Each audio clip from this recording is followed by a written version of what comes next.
부숴봐서 못 들어간다. 폐가 완전 나무로 해가지고 했는데. 특이합니다. 저도 처음 본 것 같습니다. 이런 구조를. 100년이 넘었다 저 집이. 경상남도 창원시 주택단지가 빽빽하게 몰린 이곳. 이 가운데 조금 특이하게 생긴 폐가가 발견됐다고 합니다. 크고 작은 주택으로 가득한 이곳에서 목조 건물을 찾기는 쉽지 않았는데요. 그때 혹시 이 마을 주변에 목재로 된 오래된 건물? 저 산 쪽에 있어요. 산 쪽이요? 네, 거의 폐가 산에 올라가야 돼요. 산속에 산길을 따라 올라가야 볼 수 있다는 폐가. 좁은 산길로 올라가 보는데 정말 이곳에 폐가가 있을까 의아하던 찰나 저건가? 저기 좀 특이한 집이 하나 있어. 숲을 너머로 어딘가 낯선 모양의 집이 보입니다. 뾰족한 기와 지붕과 허물어진 벽. 요즘 주택과는 조금 다른 모습을 하고 있는데요. 입구를 찾아 들어가 보는데 오랫동안 정리하지 않아 낙엽으로 뒤덮인 마당이 나옵니다. 와, 이게 뭐야? 여기 봐. 게다가 울창한 나무로 둘러싸인 폐가. 이곳저곳 낡고 허름한 모습인데요. 마치 공포 영화 속 한 장면 같습니다. 음산하네요. 까맣게 너무 으스스한데? 어딘가 서늘한 기운이 도는 집안. 부서지거나 버려진 물건들도 보입니다. 아, 여기는 방이다.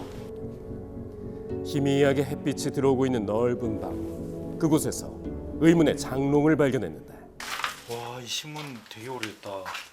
1977년 10월 2일인데. 이때까지 사람이 살았던 걸까? 사진 있어, 사진. 오래된 결혼식 사진도 발견되는데 폐가를 조사할수록 알 수 없는 단서들만 나오는데 또 곳곳에서 과거의 흔적을 볼 수 있었습니다. 뭔가 불에 그을린 자국인데요. 불탄 것 같은데. 그을림이군요. 도대체 무슨 일이 있었던 건지 곧 무너질 것처럼 새카맣게 탄 뼈대. 수상한 건 이뿐만이 아니었습니다. 계단이 있어, 이쪽에. 거실을 가운데 두고 좁은 계단이 양옆에 위치한 독특한 구조. 그리고 계단을 올라가면 통로로 이어진 두 개의 방을 볼 수 있었는데요.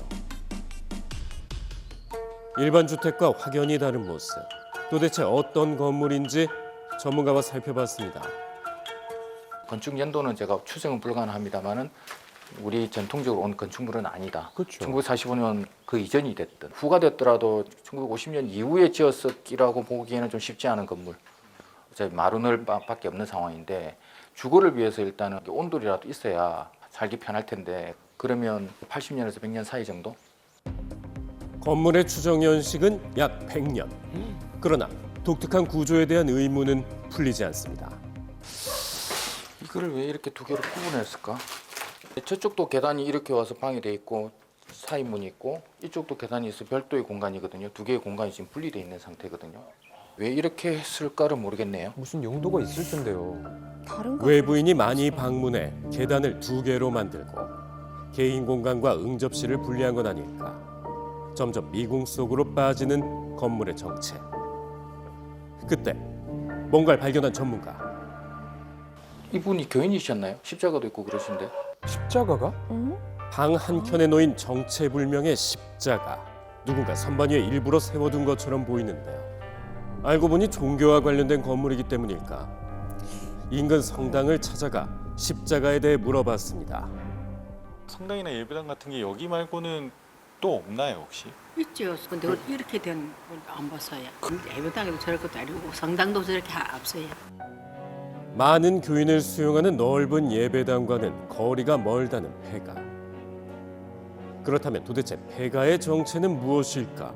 취재를 이어가던 중 지은 건 모르는데 그 할머니가 살던 할머니가 요 골목에 계시거든요. 이쪽에. 아, 그래요? 그 할머니 그 살다가 이사를 내려가서.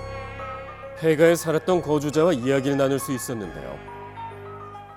아, 언니 와. 혹시 그 집 전에 살던 사람이 누군지는 혹시 모르세요? 예, 그 전에 사는 사람이 오래돼서 나도 백작이라고 누가 지어가지고 우리 영감님도 알아서 해놨는데 나도 모르겠어. 나도 나이가 어렸어서요. 아, 별장으로 지었다고요? 예, 옛날에 백작이라고 짓다 그래 옛날에요. 과거 휴양이나 거주 목적으로 짓곤 했다는 목조 별장. 이것도 같은 목적으로 지은 별장이었을까? 완전 나무로 해가지고 했는데 신발 사용하면 많이 있어. 이런 건물이 또 있다. 폐가로부터 멀지 않은 곳에 비슷한 건물이 있다는 제보. 여기도 이런 집이 있어. 있어요? 정말 비슷한 양식을 띠고 있는데요. 우측에도 있네. 심지어 하나뿐만이 아닙니다. 궁금해지네요. 뾰족한 기와 지붕과 목재로 만든 건물의 형태.